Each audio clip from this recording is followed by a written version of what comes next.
Just Cause 3 is an absolutely ridiculous game.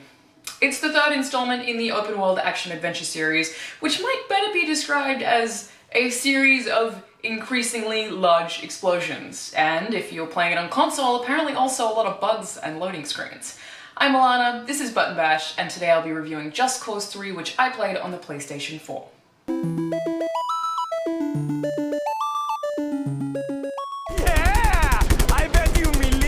Not expecting Rico Rodriguez!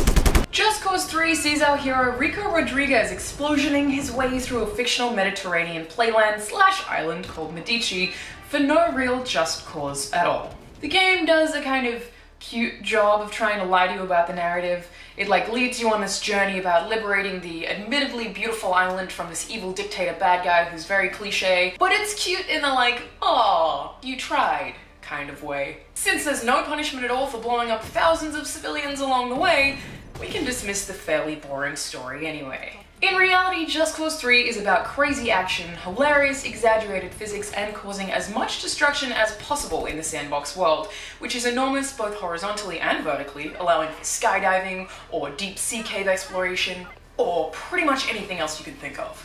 Rodriguez has a grappling hook, which is a ridiculous, totally impossible thing that can tether different objects together, a wingsuit to allow you to glide across the map, a parachute, and a very impressive arsenal of weapons.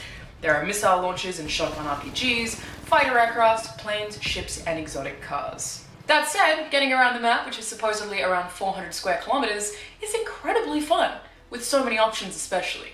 I mean, you can fast travel as well, and while I appreciate that that option is there, when the traversal is so much fun, I don't know why you would ever actually willingly do that. You can combine the grappling hook, parachuting, and wingsuit all in one to Spider-Man style zip your way from wingsuit gliding through the sky, to grappling hooking your way through a cave, and then parachuting down into some of the crystal clear water.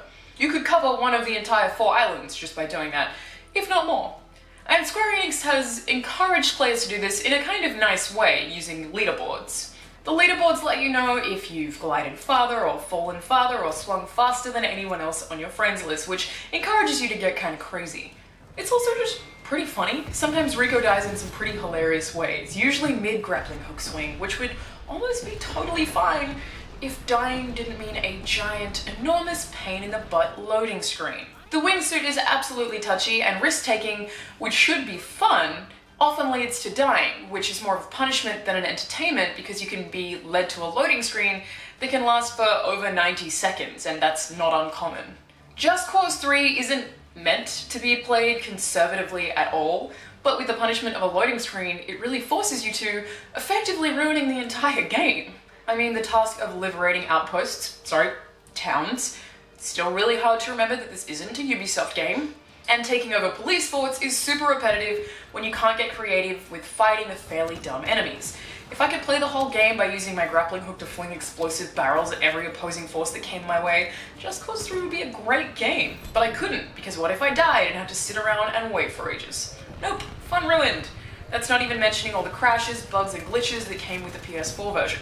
Now, I haven't played the Xbox One or the PC version, but I have heard that the PC version is significantly better, and I think without the loading screens and bugs, Just Cause 3 would be a great game. So if you're thinking about playing it, please play it on PC, or just don't bother at all. Maybe they'll patch it eventually, but at the moment, it's so not worth it. It's unfortunate. I'm Alanah, thanks for watching Button Bash.